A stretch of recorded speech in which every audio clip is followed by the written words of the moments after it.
welcome to another 5-minute review. Today we're going to be reviewing Tom Vater's The Cambodian Book of the Dead. This book was very kindly offered to me in exchange for an honest review by Blackthorn Book Tours. I'll link them down below.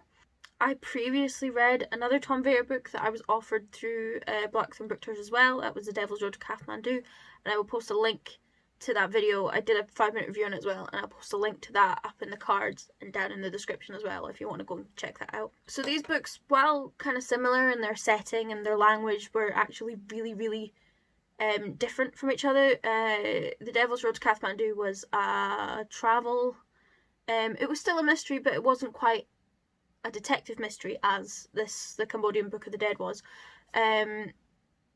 But you can watch that video for more information. But the Cambodian Book of the Dead is a detective novel. So it follows Detective Meyer. I'm pretty sure I'm saying that right. I saw like 3 different videos on how to pronounce it, and they all said something different. But given that he's German, I'm pretty sure it's Meyer.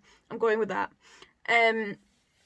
It's a much darker tone. It's got a lot of explicit graphic violence in it.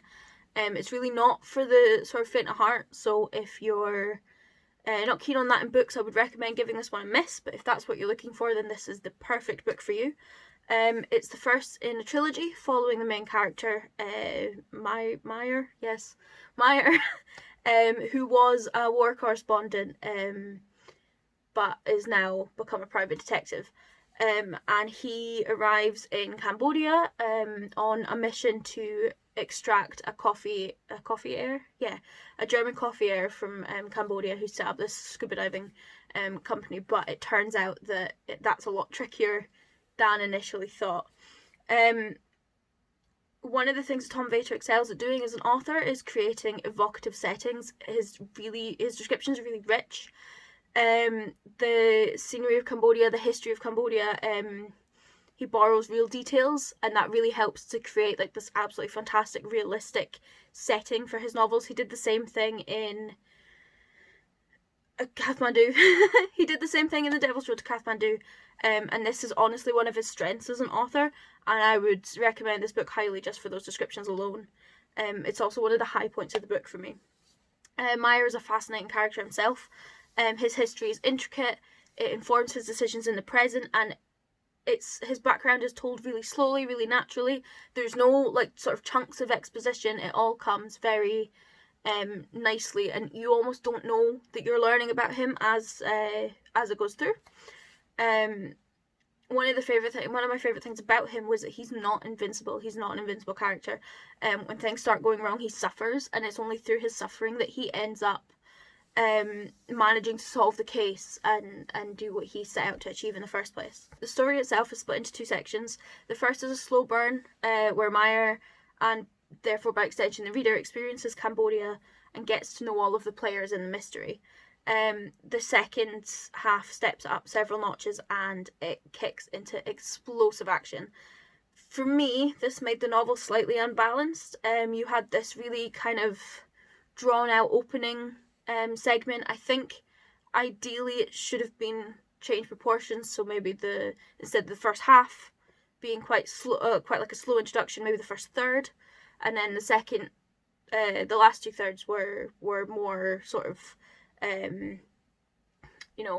high tension, fast paced actual action, because the way that it is just now, all of the important plot points were kind of one after the other, and there was no time in between for any tension to build, and so I felt like I was just, going through. It's like when you watch a horror film and it's just scare after scare after scare after scare, and there's no false start. You get a bit fatigued, and I was starting to feel that a little bit with this book.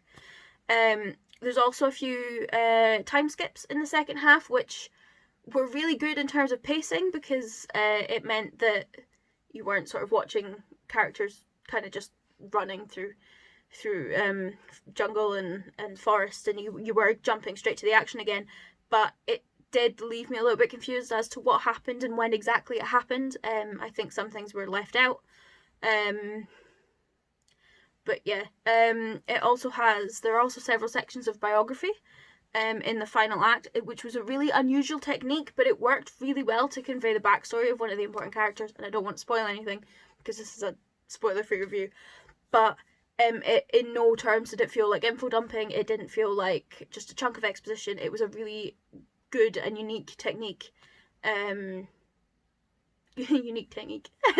It was a really good, unique technique to give that information, important information, without overwhelming the reader. The Cambodian Book of the Dead covers a lot of heavy-hitting topics such as exploitation, tourism, corruption, torture. It contains very, very graphic scenes and graphic violence. It's really not for the faint of heart, but if you're looking for something heavy, if you're looking for something with a lot of violence that's quite graphic, that absolutely ramps up the violence, then this book is for you.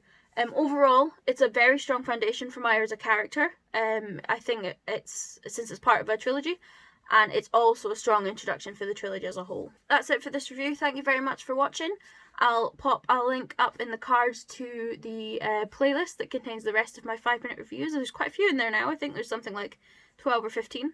I'll also pop links down below to this book's page on Amazon and on Goodreads if you'd like to get yourself a copy, or if you'd like to read other reviews.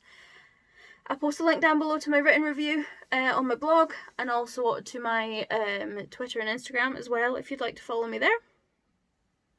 And thank you again to Blackthorn Book Tours for having me on this tour with them.